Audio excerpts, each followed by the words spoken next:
Hey guys, പുതിയൊരു വീഡിയോയിലേക്ക് ഏവർക്കും സ്വാഗതം. ഞാൻ ഹരി. അപ്പോൾ നമ്മുടെ ലാസ്റ്റ് ഡ്രോയിങ് വീഡിയോ കിട്ടിയ സപ്പോർട്ടിൻ്റെയും സജഷൻസിൻ്റെയും ഒക്കെ ബലത്തിലാണ് ഞാൻ ഈ ഒരു വീഡിയോ മേക്ക് ചെയ്തത്. അതായത് കഴിഞ്ഞൊരു ഡ്രോയിങ് വീഡിയോ ഇട്ട സമയത്ത് ഒരുപാട് പേര് അഭിപ്രായം പറഞ്ഞിരുന്നു. ഏകദേശം 100K വ്യൂസ് കയറിയിരുന്നു ആ വീഡിയോയ്ക്ക്. അപ്പോൾ ആ വീഡിയോ കണ്ടിട്ട് ഒരുപാട് പേര് പല അഭിപ്രായങ്ങൾ പറഞ്ഞിരുന്നു. അതായത് ഇന്ന ടൈപ്പ് വീഡിയോ ചെയ്യാമോ, ഷെയ്ഡിങ് എങ്ങനെയാണെന്ന് പറഞ്ഞിരുന്ന വീഡിയോ ചെയ്യാമോ, അങ്ങനെ ഒരുപാട് സജഷൻസ് തന്നിരുന്നു. അപ്പോൾ അതൊക്കെ കാരണമാണ് നമ്മൾ ഇന്ന് ഈ വീഡിയോ ചെയ്യാൻ പോകുന്നത്. അപ്പോൾ once again welcome back to another video. എല്ലാവർക്കും വരയ്ക്കാം, ഈസിയായി വരയ്ക്കാം.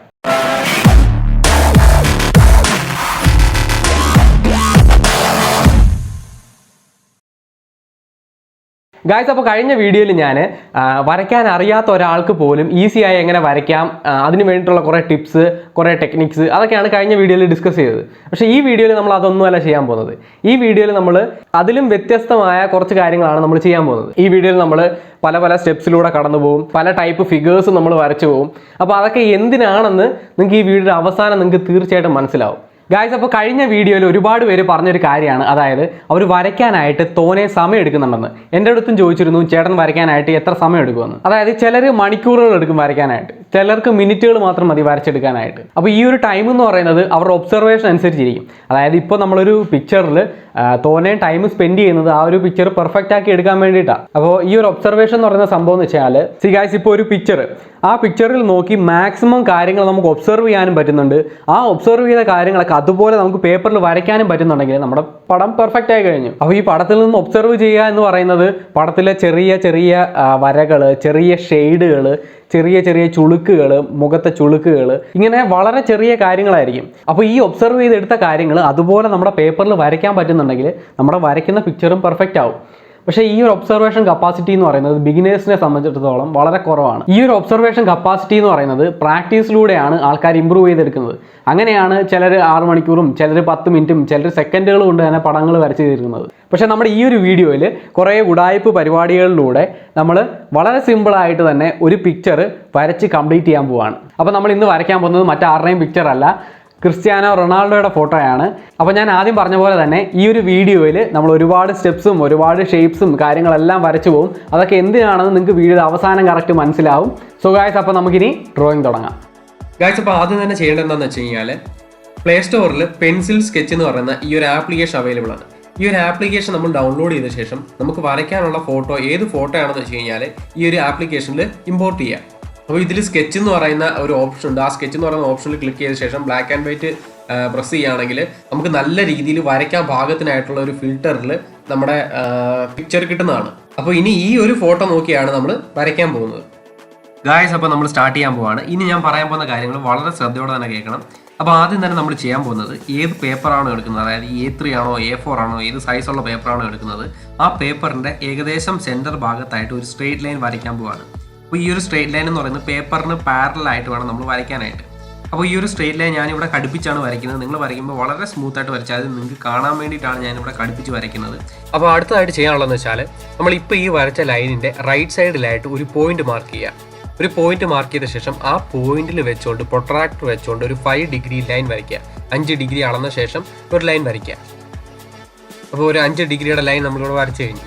അപ്പോൾ ഈ ഒരു 5 ഡിഗ്രിയുടെ ലൈനകത്താണ് നമ്മൾ ബാക്കി കൺസ്ട്രക്ഷൻ ചെയ്യാൻ പോകുന്നത്. അപ്പോൾ ആദ്യം വരച്ച സ്ട്രെയിറ്റ് ലൈൻ നമുക്കിനി ആവശ്യമില്ല. ഓക്കെ, അത് മായ്ച്ചോളാം. അപ്പോൾ ഈ ഒരു 5 ഡിഗ്രി ലൈൻ അത്യാവശ്യം നല്ലപോലെ വരച്ച ശേഷം ആദ്യം എടുത്ത പോയിന്റ് ഉണ്ടല്ലോ, ആ പോയിന്റിൽ നിന്ന് 5 സെൻറ്റിമീറ്റർ മാർക്ക് ചെയ്യുക. ഇതേപോലെ. അപ്പോൾ 5 സെൻറ്റിമീറ്റർ നമ്മൾ മാർക്ക് ചെയ്ത് കഴിഞ്ഞു. അപ്പോൾ ഈ ഒരു 5 സെൻറ്റിമീറ്റർ ലൈൻ മതി നമുക്ക്. ബാക്കി വരുന്ന എക്സ്ട്രാ നമുക്ക് മായ്ച്ചോളാം. ഇനി ഈ 5 സെൻറ്റിമീറ്റർ ലൈനിൻ്റെ സെൻറ്റർ മാർക്ക് ചെയ്യുക. സെൻറ്റർ എന്ന് പറയുമ്പോൾ 2.5 സെൻറ്റിമീറ്റേഴ്സ് വരും. അപ്പോൾ ആ ഒരു പോയിന്റ് മാർക്ക് ചെയ്യുക. ആ ഒരു പോയിന്റ് മാർക്ക് ചെയ്ത ശേഷം ആ പോയിന്റിൽ നിന്ന് താഴേക്കും മുകളിലേക്കും ലൈൻസ് വരയ്ക്കുക. അതായത് ഇതേപോലെ കറക്റ്റ് പെർപെൻഡിക്കുലർ വരത്തില്ല. കാര്യം നമ്മുടെ 5 ഡിഗ്രി ലൈൻ എന്ന് പറയുമ്പോൾ സ്വല്പം ചരിഞ്ഞല്ലേ ഇരിക്കുന്നത്. അതിന് പെർപെൻഡിക്കുലർ എന്ന് പറയുമ്പോൾ ഇങ്ങനെയല്ല വരുന്നത്. പേപ്പറിൻ്റെ മുകൾ ഭാഗത്തിന് പെർപെൻഡിക്കുലർ നമുക്ക് വേണമെങ്കിൽ പറയാം. അപ്പോൾ എന്തായാലും ഇങ്ങനെ വരച്ച ശേഷം നമ്മൾ എടുത്ത 2.5 സെൻറ്റിമീറ്ററിൻ്റെ പോയിന്റിൽ നിന്ന് താഴേക്ക് ഒരു 4 സെൻറ്റിമീറ്റർ മാർക്ക് ചെയ്യുക. ഓക്കെ, അപ്പോൾ 4 സെൻറ്റിമീറ്റർ മാർക്ക് ചെയ്ത് കഴിഞ്ഞു. മുകളിൽ വരച്ച ലൈനിൻ്റെ 2 എൻഡ് പോയിന്റുകളിൽ നിന്നും നമ്മൾ ഈ താഴെ മാർക്ക് ചെയ്ത 4 സെൻറ്റിമീറ്ററിലേക്ക് ഇതേപോലെ വരകൾ വരയ്ക്കുക. അപ്പോൾ ഒരു ട്രയാങ്കിൾ രൂപം കൊള്ളും. അതാണ് നമുക്ക് വേണ്ടതെന്ന് പറഞ്ഞു കഴിഞ്ഞാൽ. അപ്പോൾ അടുത്തതായിട്ട് നമുക്ക് ചെയ്യേണ്ടതെന്ന് വെച്ച് കഴിഞ്ഞാൽ, നമ്മൾ ആദ്യം എടുത്ത 5 ഡിഗ്രി ലൈനിൻ്റെ മിഡ് പോയിന്റ് ഉണ്ടല്ലോ, ആ മിഡ് പോയിന്റിൽ നിന്ന് താഴേക്ക് 4 സെൻറ്റിമീറ്ററിൽ നമ്മൾ ആദ്യം എടുത്തത്. ഇനി നമ്മൾ ആ മിഡ് പോയിന്റിൽ നിന്ന് താഴേക്ക് 2.5 സെൻറ്റിമീറ്റർ ഇതുപോലെ മാർക്ക് ചെയ്യണം. അതിനുശേഷം നേരത്തെ ചെയ്ത പോലെ തന്നെ മുകളിലത്തെ ലൈനിൻ്റെ 2 എൻഡ് പോയിന്റുകളിൽ നിന്ന് ഇതേപോലെ ലൈൻസ് ജോയിൻ ചെയ്യണം. അപ്പം മറ്റൊരു ട്രയാങ്കിൾ കിട്ടും. അപ്പോൾ ഇതാണ് അടുത്ത സ്റ്റെപ്പ് എന്ന് പറയുന്നത്. അപ്പോൾ ഇനി ഒരു കാര്യം കൂടെ ചെയ്യാനുണ്ട്. അതായത് നമ്മൾ എടുത്ത മിഡ് പോയിന്റിൽ നിന്ന് മുകളിലേക്ക്, ഇത്ര നേരം നമ്മൾ താഴേക്കാണ് വരച്ചത്, ഇനി മുകളിലേക്ക് ഒരു 4 സെൻറ്റിമീറ്ററിൻ്റെ ഒരു പോയിന്റ് മാർക്ക് ചെയ്യണം. അത് പക്ഷേ ട്രയാങ്കിൾ ഒന്നും വരയ്ക്കേണ്ട, ജസ്റ്റ് ഒന്ന് മാർക്ക് ചെയ്ത് വെച്ചിരുന്നാൽ മതി. ഇനി അത് കഴിഞ്ഞിട്ട് നമ്മൾ ചെയ്യാൻ പോകുന്നത്, നമ്മൾ ആദ്യം വരച്ച 5 ഡിഗ്രി ആംഗിളുള്ള ആ ലൈൻ ഉണ്ടല്ലോ, അപ്പോൾ ആ ലൈനിൻ്റെ 2 അറ്റങ്ങൾ, 2 എൻഡ് പോയിന്റുകളിൽ നിന്നും 2 റെക്റ്റാങ്കിളുകൾ നമ്മൾ വരയ്ക്കാൻ പോവാം.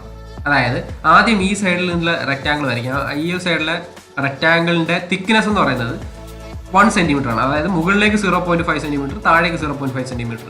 അതിൻ്റെ നീളം എന്ന് പറയുന്നത് 2 സെൻറ്റിമീറ്റർ ആണ്. അപ്പോൾ 2 സെൻറ്റിമീറ്റർ നീളവും 1 സെൻറ്റിമീറ്റർ തിക്നെസ്സും ഉള്ള ഒരു റെക്റ്റാങ്കിൾ നമ്മളവിടെ വരച്ചു. ഇനി അടുത്ത സൈഡിൽ, ഇതേ രീതിയിൽ തന്നെ അടുത്ത സൈഡിൽ, അടുത്ത എൻഡ് പോയിന്റിൽ മറ്റൊരു റെക്റ്റാങ്കിൾ നമ്മൾ വരയ്ക്കണം. ഈ സൈഡിലെ എൻഡ് പോയിന്റിലെ റെക്റ്റാങ്കിളിൻ്റെ പ്രത്യേകത എന്ന് പറയുന്നത്, ഇവിടുത്തെ തിക്നെസ് 1 സെൻറ്റിമീറ്റർ തന്നെയാണ്. പക്ഷേ ഇതിൻ്റെ ഈ ഒരു റെക്റ്റാങ്കിളിൻ്റെ ലെങ്ത് എന്ന് പറയുന്നത് 1.5 സെൻറ്റിമീറ്റർ ആണ്. 2 സെൻറ്റിമീറ്റർ അല്ല, 1.5 സെൻറ്റിമീറ്റർ. അപ്പോൾ ഈ സൈഡിലെ റെക്റ്റാങ്കിളിൻ്റെ തിക്നെസ് എന്ന് പറയുന്നത് 1 സെൻറ്റിമീറ്റർ ആണ്. ലെങ്ത് എന്ന് പറയുന്നത് 1.5 സെൻറ്റിമീറ്റർ ആണ്. ഓക്കെ, അപ്പോൾ റെക്റ്റാങ്കിൾ വരച്ചു കഴിഞ്ഞു. അപ്പോൾ ഇതോടുകൂടി നമ്മുടെ ഈ ഒരു പടം വരയ്ക്കാനുള്ള ഏകദേശം സിമെട്രിക് ഷേപ്സ് എല്ലാം ആയിക്കഴിഞ്ഞു. ഇനി ഇത് എന്തിനാണെന്ന് ഞാൻ പറയാം. ഇത്ര നമ്മൾ കഷ്ടപ്പെട്ട് ഇത്ര സംഭവങ്ങൾ വരച്ചത് എന്തിനാണെന്ന് ഞാൻ പറയാം. ഓക്കെ, അപ്പം നമ്മൾ ഈ ഒരു റെക്റ്റാങ്കിൾ വരച്ചത് എന്തിനാണെന്ന് വെച്ചാൽ, റൊണാൾഡോയുടെ കണ്ണുകൾ നമ്മൾ വരയ്ക്കേണ്ടത് ഈ ഒരു റെക്റ്റാങ്കിളിനകത്ത് നിൽക്കണം. ഒരു റെക്റ്റാങ്കിൾ വലുതും മറ്റേ റെക്റ്റാങ്കിൾ ചെറുതാണ്. അതായത് റൊണാൾഡോയുടെ പിക്ചറിനകത്തും ഒരു കണ്ണ് വലുതും മറ്റേ കണ്ണ് ചെറുതായിട്ടാണ് ഇരിക്കുന്നത്. അപ്പോൾ ഈ 2 റെക്റ്റാങ്കിളിനകത്ത് നിൽക്കണം നമ്മുടെ റൊണാൾഡോയുടെ കണ്ണുകൾ എന്ന് പറയുന്നത്. പിന്നെ അത് കഴിഞ്ഞ് നേരെ താഴെ നിങ്ങൾക്ക് 2.5 സെൻറ്റിമീറ്ററിൻ്റെ ആ ഒരു പോയിന്റ് കാണാൻ പറ്റും, ഒരു ചെറിയ ട്രയാങ്കിൾ കാണാൻ പറ്റും. ആ പോയിന്റിലായിരിക്കണം മൂക്കിൻ്റെ തുമ്പ് തീരേണ്ടത്. അത് കഴിഞ്ഞിട്ട് ഏറ്റവും താഴെ ഒരു ട്രയാങ്കിളിൻ്റെ തുമ്പ് കാണാൻ പറ്റും. ആ ട്രയാങ്കിളിൻ്റെ അറ്റത്തായിരിക്കണം ചുണ്ടുകളുടെ അവസാനം എന്ന് പറയുന്നത്, റൊണാൾഡോയുടെ ചുണ്ടുകളുടെ അവസാനം എന്ന് പറയുന്നത്. അതുപോലെ തന്നെ മുകളിലത്തെ ഒരു 4 സെൻറ്റിമീറ്റർ പോയിന്റ് കാണാൻ പറ്റും നിങ്ങൾക്ക്. അപ്പോൾ മുകളിലത്തെ ആ 4 സെൻറ്റിമീറ്ററിൻ്റെ പോയിന്റ് അവിടെയാണ് നെറ്റി തീരുന്നതെന്ന് പറഞ്ഞു കഴിഞ്ഞാൽ. അപ്പോൾ ഈ ഡയമെൻഷൻസ് അതേപോലെ വെച്ച് നിങ്ങൾ വരച്ച് നോക്കണം. അപ്പോൾ നിങ്ങൾക്ക് ഒരു തവണ വീഡിയോ കണ്ടു കഴിഞ്ഞപ്പോഴത്തേക്ക് മനസ്സിലായി കാണത്തില്ല, ചിലപ്പോൾ ഒന്നുകൂടെ കാണേണ്ടി വരും. എനിക്കറിയാം കുറച്ച് സ്പീഡിൽ എനിക്ക് പറയേണ്ടി വന്നിട്ടുണ്ട്. അതെന്തായാലും വീഡിയോ ഒന്നുകൂടെ കണ്ടു നോക്കി കഴിഞ്ഞാൽ നിങ്ങൾക്ക് ക്ലിയർ ആവും. ഓക്കെ, അപ്പോൾ ഈ വരച്ചതൊക്കെ വളരെ ലൈറ്റായിട്ട് നിങ്ങൾ പേപ്പറിൽ വരയ്ക്കാവും. നിങ്ങൾക്ക് കാണാൻ മനസ്സിലാവാൻ വേണ്ടിയിട്ടാണ് ഞാൻ ഇത്ര കട്ടിയായിട്ട് വരച്ച് കാണിച്ചത്. അപ്പോൾ നമുക്കിനി എന്തായാലും നമുക്ക് ഡ്രോയിങ് സ്റ്റാർട്ട് ചെയ്യാം. ആദ്യം തന്നെ നമുക്ക് കണ്ണുകളിൽ നിന്ന് തന്നെ നമുക്ക് തുടങ്ങാം. റൊണാൾഡോയുടെ കണ്ണുകൾ തന്നെ നമുക്ക് വരച്ച് തുടങ്ങാം. അപ്പോൾ കണ്ണുകൾ ഈ ഒരു സൈഡിൽ നിന്ന് സ്റ്റാർട്ട് ചെയ്യുക. അതായത് ലൈനിൻ്റെ ആ ഒരു പോയിന്റ് സ്റ്റാർട്ട് ചെയ്യുന്നിടത്തുനിന്ന് സ്റ്റാർട്ട് ചെയ്യുക കണ്ണുകൾ. അപ്പോൾ ഈ ഒരു മെത്തേഡിലൂടെ നിങ്ങൾ നോക്കി വരച്ച്, ഇനിയിപ്പം കാര്യങ്ങളൊക്കെ ജസ്റ്റ് ഒന്ന് നോക്കി വരച്ചാൽ മതി. ചെറിയ ചെറിയ വ്യത്യാസങ്ങൾ ഉണ്ടെങ്കിൽ പോലും കറക്റ്റ് റൊണാൾഡോയുടെ ഷേപ്പിലേക്ക് തന്നെ വരും. അതാണ് ഈ ഒരു മെത്തേഡിൻ്റെ ഏറ്റവും വലിയൊരു ഉപയോഗം എന്ന് പറയുന്നത്. റൊണാൾഡോയുടെ കണ്ണുകളുടെ മുകൾ ഭാഗവും താഴ്ഭാഗവും കുറച്ച് ഫ്ലാറ്റ് ആയിട്ടാണ് ഇരിക്കുന്നത്. അതൊരു ടിപ്പാണ്. ഓക്കെ, അപ്പോൾ കണ്ണുകൾ വരച്ച ശേഷം നിങ്ങൾ മൂക്ക് എവിടെയാണ് തീരുന്നതെന്നുള്ള പോയിന്റ് നിങ്ങൾക്ക് അറിയാം. മെഷർമെൻറ്റ് ഞാൻ പറഞ്ഞു തന്നിട്ടുണ്ട്.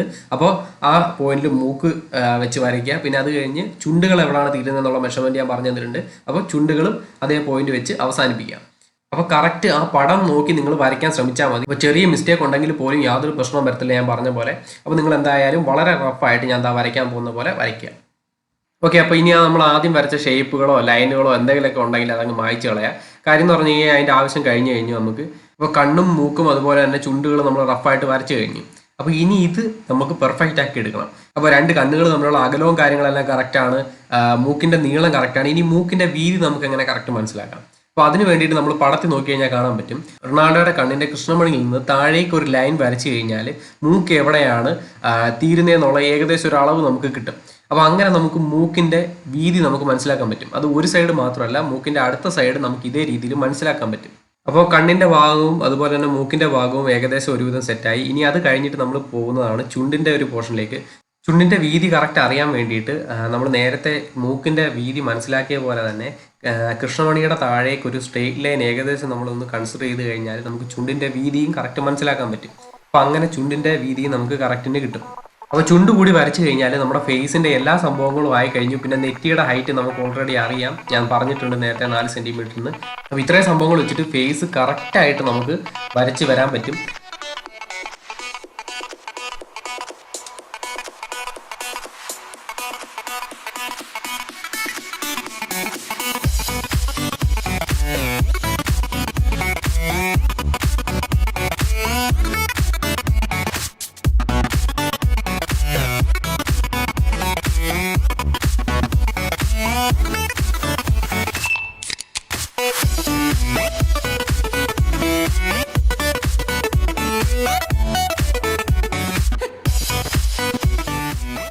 റഫായിട്ട് ഒരു സ്കെച്ച് വരച്ച് കഴിഞ്ഞാൽ പിന്നെ നമ്മൾ ഡീറ്റെയിലിങ്ങിലേക്കാണ് പോകേണ്ടത്.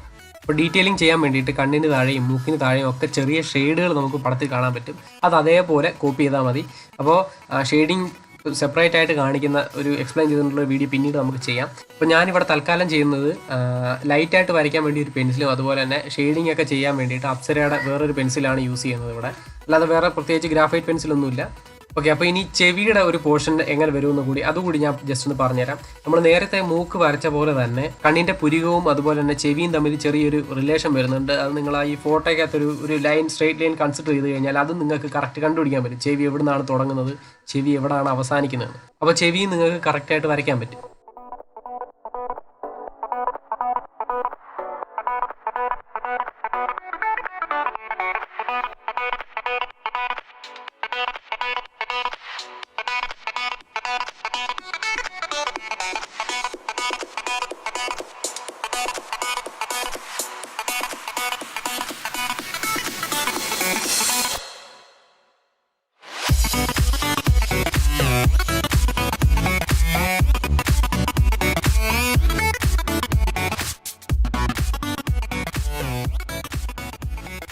ഓക്കെ ഗായ്സ്, അപ്പോൾ വരച്ച് തീർന്നിട്ടുണ്ട്.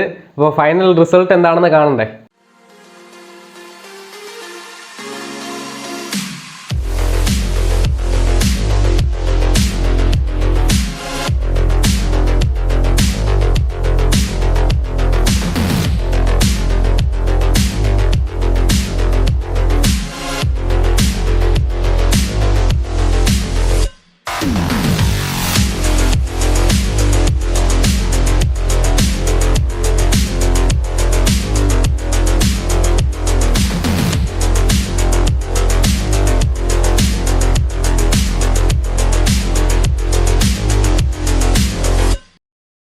ഗായ്സ്, അപ്പോൾ വരച്ചത് എങ്ങനെ ഉണ്ടെന്ന് നിങ്ങൾ കമൻറ്റ് ചെയ്ത് അറിയിക്കുക. പിന്നെ ഈ ഒരു മെത്തേഡിൽ നമ്മൾ തുടക്കത്തിൽ ചെയ്തതെന്ന് വെച്ച് കഴിഞ്ഞാൽ ഞാൻ പറഞ്ഞ കുറച്ച് ഡയമെൻഷൻസും ഷേപ്സ് യൂസ് ചെയ്താണ് നമ്മൾ ഇതിനകത്ത് വരച്ചത്. ഈ ഡയമെൻഷൻസും ഷേപ്സ് ഒക്കെ ഞാൻ 2-3 തവണ സെയിം പിക്ചർ വരച്ച് നോക്കി നല്ലൊരു റിസൾട്ട് കിട്ടിയ ശേഷം അതിനകത്ത് നിന്ന് എടുത്ത അളവുകളാണ് നിങ്ങളെ ഹെൽപ്പ് ചെയ്യാൻ വേണ്ടിയിട്ട്.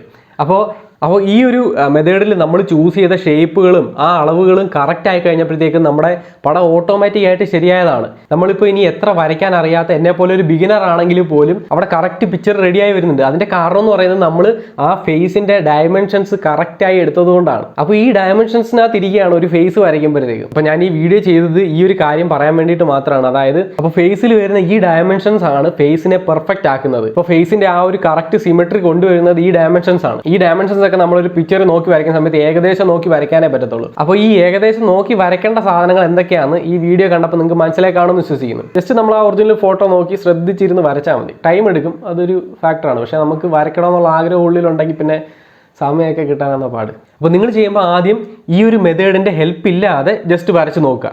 അത് കഴിഞ്ഞിട്ട് ഈ ഒരു മെത്തേഡിൻ്റെ ഹെൽപ്പോട് കൂടി ഒന്നുകൂടി വരച്ച് നോക്കുക. അപ്പോൾ ആ ഡിഫറൻസ് എന്താണെന്ന് നിങ്ങൾക്ക് മനസ്സിലാവും. ഗായ്സ്, അപ്പോൾ ഈ ഒരു വീഡിയോ കുറച്ച് പേർക്കെങ്കിലും ഹെൽപ്ഫുൾ ആവുമെന്ന് വിചാരിക്കുന്നു. എന്തായാലും നിങ്ങളുടെ അഭിപ്രായം കമൻറ്റ് ചെയ്ത് തന്നെ അറിയിക്കുക. പിന്നെ ഷെയ്ഡിങ് ചെയ്യുന്ന പോർഷനൊന്നും ഞാൻ ഇതിനകത്ത് കാണിച്ചില്ല. ഷെയ്ഡിങ് ചെയ്യുന്ന വീഡിയോ ഒരെണ്ണം സെപ്പറേറ്റ് മേക്ക് ചെയ്യാമെന്ന് പറഞ്ഞിരിക്കുകയാണ്. ഓക്കെ ഗായ്സ്, അപ്പോൾ വീഡിയോ ഇഷ്ടപ്പെട്ടെങ്കിൽ ലൈക്ക് ചെയ്യുക. അതുപോലെ തന്നെ ഞാൻ എന്തെങ്കിലും മിസ്റ്റേക്സ് ഇതിനകത്ത് വരുത്തിയിട്ടുണ്ടെന്ന് നിങ്ങൾക്ക് തോന്നുന്നുണ്ടെങ്കിൽ തീർച്ചയായിട്ടും അത് കമൻറ്റ് ചെയ്ത് അറിയിക്കുക. ബാക്കിയുള്ളവർക്ക് കൂടി ഹെൽപ്ഫുൾ ആവും. ഓക്കെ, അപ്പോൾ പുതിയൊരു വീഡിയോയിൽ വീണ്ടും കാണാം. Till then take care, by.